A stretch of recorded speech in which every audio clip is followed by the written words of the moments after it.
ধইরা ঘরে খালি ছায়া দেখতাছি মামি।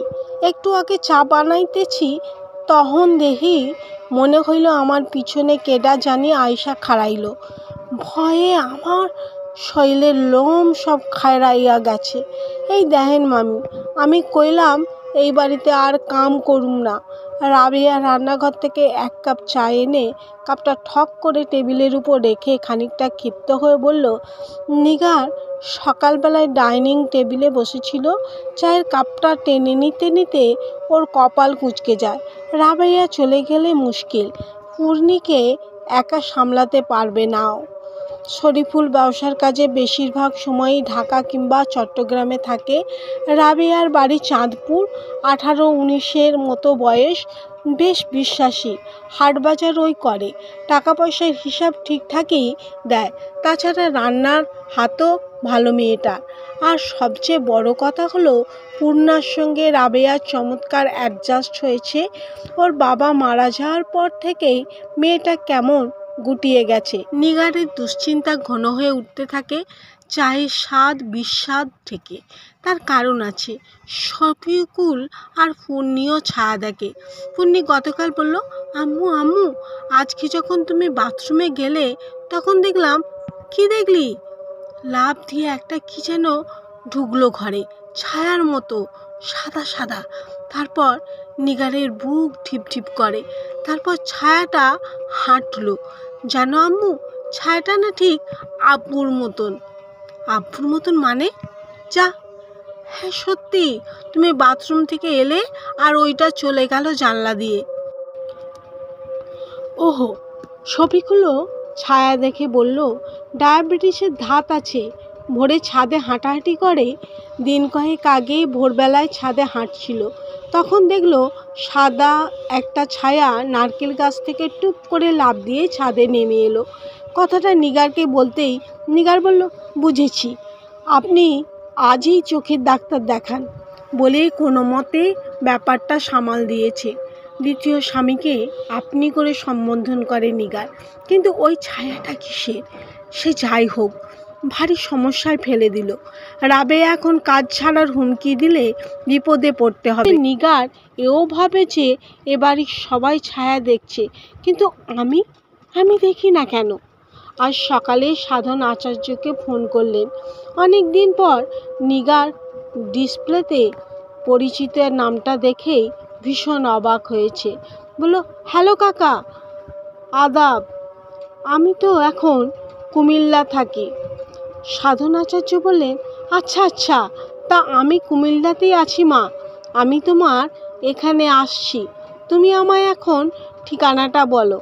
ও আসুন কাকা, বলে ঠাকুরপাড়ার বাড়ির ঠিকানা বলে নিগার। সাধন আচার্য পেশায় তান্ত্রিক জ্যোতিষ। নিগারের প্রথম স্বামী হাসানের পরিচিত। বৃদ্ধ ভালোই টুকটাক জানে। বিয়ের পর নিগারের নাড়িতে ভয়ানক ব্যথা শুরু হয়েছিল। সাধন আচার্য সে সময় কি একটা মন্ত্রপুত কবজ দিয়েছিল, কায়তনে বেঁধে বাহুতে পড়া মাত্রই ব্যথা সেরে গিয়েছিল। বিদ্যের যে স্পিরিচুয়াল পাওয়ার আছে সে বিষয়ে নিগারের কোনো সন্দেহ নাই। ছায়ের ব্যাপারটা ওনাকে খুলে বলতে হবে। নিগার অনেকটা নিশ্চিন্ত বোধ করল। বৃদ্ধ গুড়ের চা পছন্দ করে। রান্নাঘরে চা বানাতে ঢুকলো নিগার। গুড়ের চা বানিয়ে ফ্লাক্সে ভরে রাখবে। ঘর বাড়ি কেমন শুনশান করছিল। শফিকুল ঢাকায় ব্যবসার কাজে গিয়েছে, কবে ফিরবে ঠিক নেই। পূর্ণি স্কুলে, রাবেয়া ওকে আনতে গেছে। রোজ অবশ্য নিগারই আনে। আর শরীরে কেমন আলস্য ভর করছিল। কিন্ডার গার্ডেনে অবশ্য কাছে, তাছাড়া স্কুলে গেলে ভালোই লাগে নিগারের। মিসেস তৌহিদা রহমান, মিসেস ফাতেমা আক্তার, শিপ্রা সেনগুপ্তের সঙ্গে সবাই পূর্ণিয়ার ক্লাসমেটের মা। এদের সঙ্গে কথাবার্তা বলে সময়টা বেশ কেটে যায়। পূর্ণি এবার ক্লাস 2-এ ওঠেল। সাধন আচার্য এলে সকাল 10:30টার দিকে। গাট্টা গোট্টা শক্ত সামর্থ্য শরীর, পরনে হলদে রঙের খদ্দরের পাজামা আর সাদা রঙের ধুতি। বয়স 60-এর কাছাকাছি হবে। চোখে কালো ফ্রেমের পুরু লোমের চশমা, গায়ের রং শ্যামলা, মাথায় টাক, পিছনের দিকে অবশ্য খানিকটা পাকা চুল আছে। গলায় কালো রঙের কায়তনে শিবের নৃত্যরত ভঙ্গির ছোট্ট একটি ব্রোঞ্জের মূর্তি। বাঁ হাতের কবজিতে তামার বালা, ডান হাতের অনামিকায় লাল টকটকে একটি প্রবাল। চিরকুমার বৃদ্ধ থাকেন পাবনার গুরুসদয় আশ্রমে। পোশাক পরিচ্ছদ বেশ ধোপদুরস্ত। বৃদ্ধের কাছে নিগারের মোবাইল নম্বর আছে, মাঝে মাঝে ফোন করে খোঁজ খবর নেয়। আজই অনেক দিন পর ফোন করলেন। বেঁচে থাকতে হাসান একবার বলেছিল, এদেশে যারা তান্ত্রিক জ্যোতিষবিদ্যা চর্চা করে সাধারণত তাদের গুরু। আগে নাকি গুরু ছিলেন লালময় পাহাড়ের নারায়ণ শিবশাস্ত্রী। ইনিই সাধন আচার্যের গুরু। তার মহামন্ত্রপুত তুলসী নাকি মহারক্ষা কবচ, এমনকি মৃতের জীবনও দান করতে পারে। নারায়ণ শিবশাস্ত্রীর ভক্তদের মধ্যে এমন বিশ্বাস নাকি প্রচলিত ছিল। সাধন আচার্যকে ড্রয়িং রুমে বসিয়ে চা দিয়েছে নিগার। গুড়ের চা দেখে উৎফুল্ল বৃদ্ধ। চায়ে চুমুক দিয়ে বৃদ্ধ বললেন, মা, অনেক দিন হলো তোমাকে দেখি না, তাই ভাবলাম এদিকে যখন এসেছি মায়ের সঙ্গে একবার দেখা করেই যাই। কুমিল্লায় কোথায় এসেছিলেন কাকা? চায়ে চুমুক নিয়ে সাধন আচার্য বললেন, লালমাই পাহাড়ে মা, সদাশিব মহান্ত নামে এক তান্ত্রিক সন্ন্যাসীর কাছে। বিচিত্র ধরনের একটি নাগিনী সাপের নীলাভ নাগমণি নাকি তিনি সংগ্রহ করেছেন, তাই আমাকে একবার দেখাতে চাইলেন। দেখলেন? হ্যাঁ, বড় আশ্চর্য জিনিস, নীল রঙের। পুরাণে নাগমণির কথা পড়েছি, এটির কথা, কিন্তু বাস্তবে যে আছে তাই জানতাম না। সে যাক, আজকাল আমি আবার ঘন ঘন হাসানকে স্বপ্ন দেখছি। আহো, ছেলেটা আমাদের ছেড়ে অকালে চলে গেল। মহেশ্বর কার কপালে যে কি লিখে রেখেছে। ছোট থাকতে প্রখর স্মরণশক্তির অধিকারী ছিল হাসান। জানো তো, আমাদের বাড়ির একই পাড়ায় ছিল। জানি কাকা। আঁচলে চোখ মুছে নিগার বলল, এই মুহূর্তে বৃদ্ধ জ্যোতিষীর মুখটা কেমন যেন ঝাপসা দেখাচ্ছে। আমি ওকে এসরাজে হাতঘড়ি দিয়েছি। ও যখন পটদ্বীপ বাজাতো। আহো। নিগার চুপ করে বসে থাকে। হাসানের প্রসঙ্গেই চোখে জল আসে। হাসানের বাবার যখন যশোরে পোস্টিং ছিল, সেই সময় সাধন আচার্য হাসানদের প্রতিবেশী ছিলেন। হাসানকে খুব স্নেহ করতেন বৃদ্ধা। হাসানের বাবা যশোর থেকে বদলি হয়ে গেলেও বৃদ্ধ সম্পর্ক রেখেছেন। বৃদ্ধ অনেকবারই এসেছিলেন ফকিরহাটের বাড়িতে। তবে একটা কথা মা, সাধন আচার্য বললেন। জি কাকা, বলুন। হাসান ঠিক মারা যায়নি মা। নিগার চমকে ওঠে। অস্পষ্ট স্বর বলে, কি আপনি কি বলছেন কাকা? হাসান মারা যায়নি মানে? উত্তর না দিয়ে সাধন আচার্য চায়ে কাপে চুমুক দিলেন। তারপর কাপটা টেবিলের উপর নামিয়ে রাখলেন। ফ্লাক্স থেকে গুড়ের চা ঢেলে নিচ্ছেন। জানালা দিয়ে রোদ ঢুকছে ঘরে। বৃদ্ধের মুখোমুখি একটা সোফায় সিধে হয়ে বসে থাকা নিগার কাঁপছিল। বৃদ্ধের দিকে অপলক চোখে চেয়ে আছে। কখন যে বলে উঠল, কি বললেন কাকা? হাসান মারা যায়নি? নিগারের কণ্ঠস্বর কেমন দুর্বল শোনায়। হাসানের মরদেহ পাওয়া গেছে। বৃদ্ধ পাল্টা প্রশ্ন করলেন। নিগারের চোখে চোখ রেখে তাকিয়ে আছেন। না কাকা। তাহলে? নিগারের শরীরে শীতল স্রোত ছড়িয়ে পড়ে। পলক না ফেলে বৃদ্ধকে দেখছে। বৃদ্ধ ঠিকই বলেছেন। অ্যাক্সিডেন্টের পর হাসানের ডেড বডি পাওয়া যায়নি। হাসান ছিল উপসহকারী কৃষি কর্মকর্তা, ফকিরহাট উপত্যকার পোস্টিং। সুভাড্ডা থেকে রামপাল যাবার পথে অ্যাক্সিডেন্টটা হয়। ক্যালভার্ট ভেঙে বাস খালের মধ্যে পড়ে যায় না, হাসানের লাশ পাওয়া যায়নি। হাসানের সহকর্মী শহীদুল আলম হাসানের সঙ্গে একই বাসে ছিলেন, সেটি তিনি কনফার্ম করেছেন। শহীদুল আলমও দুর্ঘটনায় গুরুতর আহত হয়েছিলেন। তাহলে? নিগারের কপালে ঘাম ছুটে উঠল। বিশ্বাস দ্রুতগতি হয়ে উঠল। হাসানকেও ভুলতে পারেনি। সুন্দর একটা মন ছিল ওর এসরাজটাও এখনও যত্ন করে রেখে দিয়েছে। হাসান মেয়েটাকে প্রচণ্ড ভালোবাসত। হাসান যখন মারা গেল সে সময় পূর্ণির বয়স 5। কীভাবে যে নিগার একা সামলেছে সেই কঠিন শূন্যতা ভরা দিনগুলো। নিগারের বাবা ফকিরহাট এসে মেয়েকে নরসিংদী নিয়ে গেলেন। ভদ্রলোক চট্টগ্রাম রেলওয়েতে চাকরি করলেও নরসিংদীতে জমি কিনে টিন সেটের বাড়ি করেছিলেন। তিনিও 1 বছরের মাথায় মারা গেলেন। স্ট্রোক করেছিলেন। হয়তো মেয়ের নিষ্করুণ বৈধব্য রূপ দেখেই নিগারের অথৈ সমুদ্র ভাসছিল। মাথার উপর অভিভাবক না থাকলে যা হয়। অনেকটা আকস্মিকভাবেই নিগারের বড় চাচা কুমিল্লার এক বিপন্নিক ব্যবসায়ীর সঙ্গে নিগারের বিবাহ ঠিক করেন। দ্বিতীয় স্বামী শফিকুল ইসলাম ভালো মানুষ, তবে ভীষণ কাজ পাগল, সংসারে মন নেই। এ কারণেই হয়তো হাসানের এসরাজ নিয়ে কোনো প্রশ্ন করেননি। কুমিল্লা শহরে কান্দির পাড়ে প্রেস আছে, ঠাকুরপাড়ার 4 তলা বাড়ি। মাস গেলে প্রায় অর্ধেক লক্ষ টাকা ভাড়ার টাকা নিগারের হাতেই জমা হয়। ভিতরে ভিতরে হাসানের জন্য মন পুড়লেও দ্বিতীয় স্বামীর সংসারে নিগারের অত্যন্ত সুখ স্বাচ্ছন্দ্য আছে। এখন বিদ্যুতান্ত্রিক জ্যোতিষী এসে কি কথা শোনালেন, সাধন আচার্য বললেন, আমি তোমার কাছে একটা জরুরি কথা বলতে এসেছি মা। বলেন কাকা, বলে আঁচল দিয়ে কপালের ঘাম মুছে নিল নিগার। মুখটা ঠিপ ঠিপ করছে। ভোরে ছাদে হাঁটাহাঁটি করার সময় শফিকুলও ছায়া দেখেছে। ছায়াটা নারকেল গাছ থেকে টুপ করে লাফ দিয়েছিল। আসলে কি ছিল ওটা? এক তীব্র কৌতূহল আচ্ছন্ন করে নিগারকে। সাধন আচার্য পাঞ্জাবির পকেট থেকে ছোট্ট একটা নকশাদার রূপোর ঢিপে বের করলেন। তারপর সেটি খুলে এক ঢিপ খৈনি বার করে মুখে ফেললেন। বাতাসে শুকনো তামাকের গন্ধ ছড়ায়। খৈনি চিবুতে চিবুতে বৃদ্ধ বললেন, তুমি কি ঘরে ছায়া দেখো মা? ছায়া? হ্যাঁ, ছায়া, ধূসর ছায়া। নিগারের শরীর কাঁপছে। না কাকা, ছায়া আমি দেখি না, তবে আমার স্বামী, কাজের ঝি আর আমার মেয়ে দেখে। এ নিয়ে আমি কদিন ধরে ভীষণ টেনশনে আছি কাকা। আমি কিন্তু ছায়া দেখি না কাকা। তোমাকে একটা মন্ত্রপুত কবচ দিয়েছিলাম না মা? হ্যাঁ হ্যাঁ কাকা।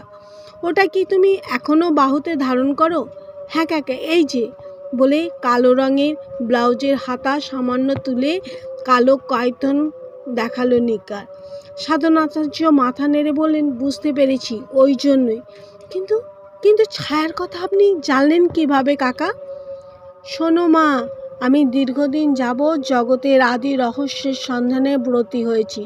তার মায়ের আরাধনা করছি। শিবত্ব অর্জনের জন্য যোগ সাধনা করছি।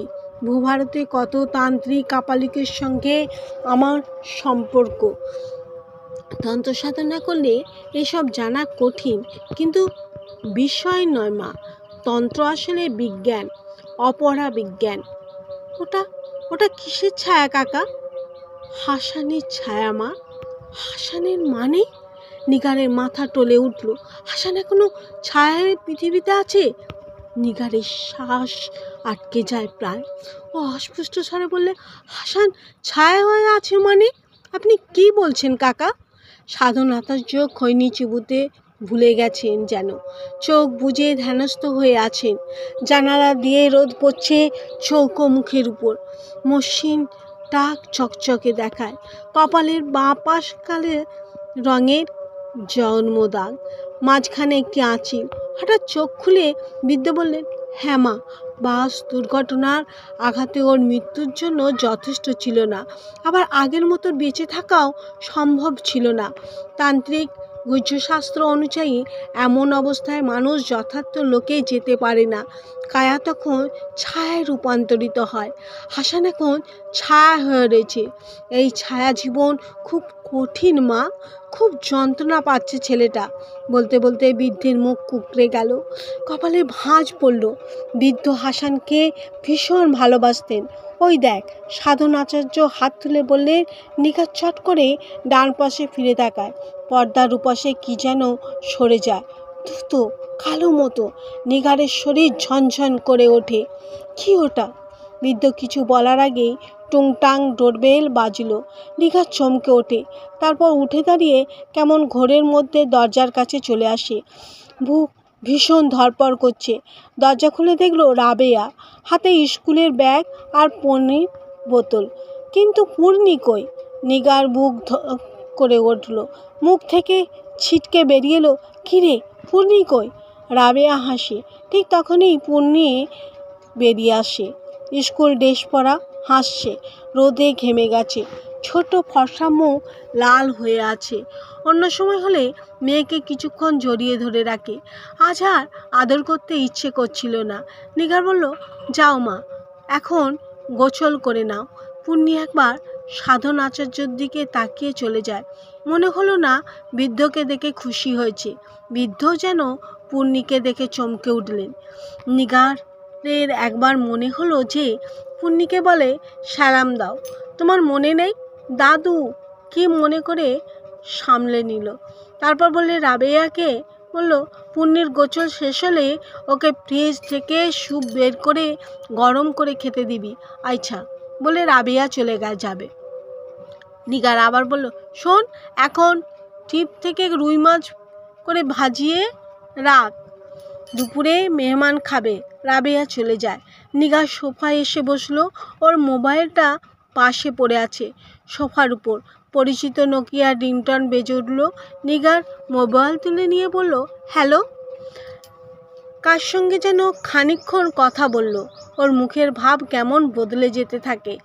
একটু পর ফোন অফ করে সাধন আচার্যের দিকে তাকিয়ে চাপা স্বরে নিগার বলল, ফোন করেছিলেন হাসানের সহকর্মী শহীদুল আলম। ইনি উপসহকারী কৃষি কর্মকর্তা। ফকিরহাটে আমরা পাশাপাশি ছিলাম। এখন অবশ্য ভদ্রলোকের পোস্টিং মনিরামপুর উপজেলায়। আচ্ছা, শহীদুল আলম অ্যাক্সিডেন্টের সময় হাসানের সঙ্গে একই বাসে ছিলেন? আচ্ছা, তা কি বলল সে? বললেন যে কিছুদিন ধরে তিনি নাকি ছায়া দেখছেন। ছায়াটা কখনো মানুষের আকৃতি নেয়, তখন অনেকটা হাসানের মতো দেখায়। ওহো, তিনি আমাকে জিজ্ঞেস করলেন ছায়া আমিও দেখি কিনা। তা কি বললে তুমি? আমি বললাম, না, আমি ছায়াটায়া দেখি না। খামোখা ওনাকে আতঙ্কগ্রস্ত করার কি লাভ বলেন? তুমি ঠিকই বলেছ মা, কিন্তু এখন কি করব আমি কাকা, ভাবছি। নিগারের মোবাইল ফোন বাজলো। মিসেস ফাতেমা আক্তার, পূর্ণার ক্লাসমেট ফারিয়ার মা। রানী বাজার এলাকায় থাকে। ভদ্রমহিলার স্বামী সেলিম আক্তার কুমিল্লা শহরের একজন প্রথম সারির ব্যবসায়ী। জি আপা, বলেন। নিগারের গলা কাঁপছিল। আপা, আজ তো ফারিয়ার জন্মদিন। আপনার মেয়েকে আমি আমার বাসায় নিয়ে এসেছি। দুপুরে খাইয়ে আমি গাড়ি দিয়ে পাঠিয়ে দেব। আপনার মেয়েকে আমি বিদায় করে দিয়েছি। ও আপনাকে বলেনি? আপনি ফোন করলেন না বলে আমিই ফোন করলাম। আপা প্লিজ, ওকে আবার আপনি বকাঝকা করবেন না যেন। হ্যাঁ, সেটা তখনই বুঝেছি বলে দ্রুত পায়ে দরজার কাছে চলে এলেন সাধন আচার্য। পিছন পিছন নিগার। ওর দাঁড়িয়ে থাকতে কষ্ট হচ্ছে, মাথা কেমন টলছে। খাওয়ার ঘরে কেউ নেই। ওরা রান্নাঘরের দিকে যায়। রাবেয়া চুলার সামনে। চুলায় একটা সসপ্যান, খুব গরম করছে মনে হলো। পূর্ণি কই? নিগারের কণ্ঠস্বর কেমন খসখসে শোনালো। গোসলখানায় মামি। রাবেয়া ফিরে তাকিয়ে বলল। নিগারের মুখ দেখে কিছুটা হতভম্ব হয়ে গেল। নিগার প্রায় দৌড়ে বেডরুমে চলে আসে। পিছনে সাধন আচার্য এদিক ওদিক তাকাচ্ছে, বিড়বিড় করে কি যেন জপছেন। কেটে দিয়ে রক্ষা কবচটি দেখে নিল। নিগারের আঁচল খসে পড়ছে। সেদিকে ভ্রুক্ষেপ নেই। বেডরুমে কেউ নেই। বাথরুমের দরজা বন্ধ, তবে ভিতরে পানির কিংবা সারা শব্দ শোনা যাচ্ছে না। নিগার দরজার কাছে গিয়ে বলে, এই পূর্ণা, পূর্ণা, কী করছো তুমি? ভিতর থেকে একটি পুরুষ কণ্ঠ বলল, আমি গোসল করি। নিগার সাধন আচার্যের দিকে তাকালো। ফিসফিস করে বলল, হাসানের গলা। বৃদ্ধ মাথা নাড়লেন, বললেন, তাকে জিজ্ঞেস করো তো সে কি চায়। হাসান, কি চাও তুমি? নিগারের গলা কাঁপছিল। আমি ফিরে যেতে চাই। কোথায়?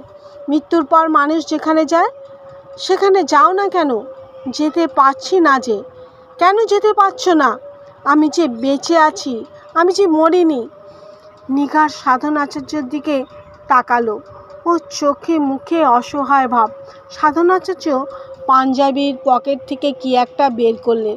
তারপর উবু হয়ে বসে জিনিসটা বাথরুমের দরজার ফাঁক দিয়ে ঢুকিয়ে দিলেন। তখনই ভিতর থেকে ভয়ঙ্কর চিৎকার শোনা গেল, যেন এক হিংস্র সাপদ ভয়ানক আক্রোশে ক্রুদ্ধ গর্জন করছে, যে সব ভেঙে চুরে ফেলবে সে। নিগার প্রায় থরথর করে কাঁপছিল। চিৎকার শুনে রাবেয়া রান্নাঘর থেকে ছুটে এসেছে। এই মুহূর্তে নিগারকে জড়িয়ে ধরে রেখেছে। সাধন আচার্য বিড়বিড় করে মন্ত্র জপছেন। একটু পর ক্রুদ্ধ গর্জন থেমে গেল। নিগারকে ভয়ানক ফ্যাকাশে দেখাচ্ছে। ও ফ্যাঁসে স্বরে জিজ্ঞেস করলো, ওটা ওটা কী ছিল কাকা? তখন দরজা তালা দিয়ে কি দিলেন? সাধন আচার্য মৃদু হেসে বললেন, মহামন্ত্রপুত তুলসী মা, আজ থেকে 40 বছর আগে আমার গুরু স্বর্গীয় নারায়ণ শিবশাস্ত্রী দিয়েছিলেন বলে 2 হাত জড়ো করে কাকে যেন প্রণাম করলেন।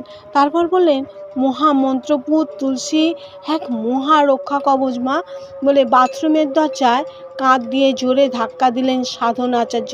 বৃদ্ধ হলো প্রত্যহ যোগ সাধনা করে বলে শক্ত সামর্থ্য মানুষ। দরজার সিটকিনি খুলে যায়। ভিতরে কেউ নেই। মামি, পূর্ণা গেল কোথায়? রাবেয়া আত্মচিৎকার করে ওঠে। লাল প্লাস্টিকের বড় বালতিটাও উল্টানো, মেঝের উপর পানি, মগটাও মেঝেতে পড়ে আছে। ওপাশের দেয়ালে গভীর ফাটল, উপরের ছোট জানালার কাঁচ ভাঙা। হু হু করে রোদ ঢুকছে। তোমার মেয়ের একবার খোঁজ নাও তো মা, স্নিগ্ধ কণ্ঠে সাধন আচার্য বললেন। বৃদ্ধ ঘেমে গেছেন। পকেট থেকে রুমাল বের করে কপালের ঘাম মুছে নিলেন। মোবাইলটা ড্রয়িং রুমের মেঝের উপর পড়েছিল। নিগার দৌড়ে ড্রয়িং রুমে আসে। তারপর মিসেস ফাতেমা আক্তারকে ফোন করে। হ্যালো আপা, পুন্নির কি খাওয়া হয়ে গেছে? হ্যাঁ, ও এক্ষুনি রওনা দেবে। আপনার মেয়ে তো কিছুই খেলো না আপা। এত কষ্ট করে কাশ্মীরি পোলাও আর টমেটো চিকেন করলাম, আপনার মেয়ে ছুঁয়েও দেখলো না, ডিমের মিহিদানাও না, আমার শ্বশুরবাড়ির রসভরি পিঠাও না, যা একটু ওই অ্যাপেলের স্যালাড খেলো।